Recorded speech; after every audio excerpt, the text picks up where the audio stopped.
Good morning students.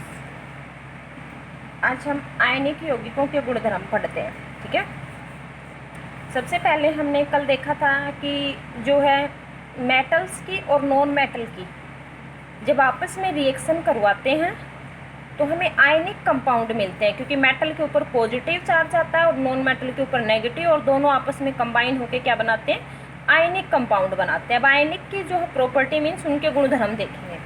सबसे पहले उनकी भौतिक प्रकृति। भौतिक प्रकृति का मतलब ये कठोर है, ठोस है, कैसे हैं। ठीक है, तो भौतिक प्रकृति में मीन्स ये, क्योंकि ये क्या होते हैं, एक मेटल्स होते हैं उनके ऊपर पॉजिटिव चार्ज आता है और नॉन मेटल होते हैं उनके ऊपर नेगेटिव चार्ज आता है। ठीक है, तो ये क्या करते हैं मीन्स, क्योंकि पॉजिटिव और नेगेटिव आपस में कंबाइन होते हैं तो स्ट्रॉन्ग आकर्षण बल होता है इनके अंदर। आकर्षण बल क्या होगा, ज़्यादा होगा, और आकर्षण बल ज़्यादा होगा तो इसका मतलब ये सॉलिड होंगे, और सॉलिड होंगे तो कठोर होंगे। ये कठोर, ठोस और भंगुर होते हैं। भंगुर का मतलब ये होता है जब इनको पीटा जाता है तो ये टूट जाते हैं।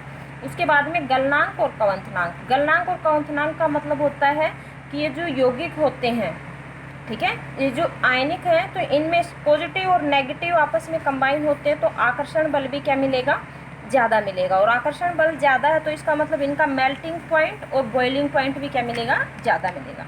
तो आयनिक यौगिकों का गलनांक एवं कवंथनांक अधिक होता है। उसके बाद में है घुलनशीलता। घुलनशीलता का मतलब होता है क्या ये पानी के अंदर घुलते हैं या नहीं घुलते हैं, पानी के अंदर घुलते हैं या नहीं घुलते। तो अगर हम इनमें देखते हैं, क्योंकि पानी में घुलने के दो ही रीजन होते हैं, एक तो हाइड्रोजन बॉन्डिंग जिनमें होती है, ठीक है, एक तो हाइड्रोजन बॉन्ड बनाए, तो वो तो आपकी 11th क्लास में जाके आएगा, तो ये तो आप इसको छोड़ दो। दूसरा रीजन क्या होता है, जिसमें आयंस बनते हैं। आयंस का मतलब पॉजिटिव और नेगेटिव जिसमें बनते हैं वो पानी के अंदर घुलनशील होते हैं। तो जैसे NaCl है, जो हम साल्ट लेते हैं घरों में, साधारण नमक, तो NaCl है, तो Na में सोडियम के ऊपर पॉजिटिव चार्ज आता है और क्लोरीन के ऊपर नेगेटिव चार्ज, तो आयंस बनते हैं, और आयन बनेंगे तो इसका मतलब ये पानी के अंदर घुलेगा। बाकी जो है केरोसिन है, इनके अंदर नहीं घुलेगा। तो वैद्युत संयोजक यौगिक सामान्यतः जल में घुलनशील तथा केरोसिन, पेट्रोल आदि में अघुलनशील होते हैं। क्यों घुलनशील होते हैं, क्योंकि इसमें आयंस बनते हैं, जिसमें भी आयन बनेंगे वो पानी के अंदर घुलनशील होता है। ठीक है, उसके बाद में है विद्युत चालकता। चालकता के दो रीजन होते हैं, एक तो जिसमें आयन बनते हैं वो चालक होता है, और जिसमें इलेक्ट्रॉन हो, फ्री इलेक्ट्रॉन हो जो हो, तो दो रीजन हो गए, एक तो जिसमें आयन हो और एक जिसमें इलेक्ट्रॉन हो फ्री। अब इसके अंदर अगर हम पानी के अंदर जैसे घोल लेते हैं तो आयन बन जाते हैं, सोडियम अलग टूट जाता है और क्लोरीन अलग टूट जाता है, तो इसका मतलब इसमें आयन बन रहे हैं, तो विद्युत का अच्छा चालक है। लेकिन अगर ठोस अवस्था में वे लेना, जैसे सोड में ठोस अवस्था में हमने NaCl लिया, तो ये पानी उस टाइम इसके अंदर आयन नहीं है, ये आपस में कंबाइन है पॉजिटिव और नेगेटिव, तो उस टाइम तो ये क्या होता है, विद्युत का चालन नहीं करते। लेकिन अगर ये पानी के अंदर घोल दिया जाए या फिर गलित अवस्था में जब हो, मीन्स ये जब मेल्ट हो रहे हो, तब क्या होते हैं, ये विद्युत के अच्छे चालक होते हैं। तो विद्युत चालकता, आयनिक यौगिक जलीय विलयन मीन्स अगर हम पानी में घोल दें, और गलित रूप में मीन्स जब इनको हम मेल्ट कर दें तो विद्युत का चालन करते हैं, परंतु ठोस अवस्था में विद्युत का चालन नहीं करते। ठीक है, उसके बाद में है इनमें मजबूत आकर्षण बल होता है, क्योंकि पॉजिटिव और नेगेटिव होते हैं तो मजबूत आकर्षण मिलेंगे। उसके बाद में है धातुओं की प्राप्ति, मीन्स इसको हम क्या बोलते हैं, धात्विकी।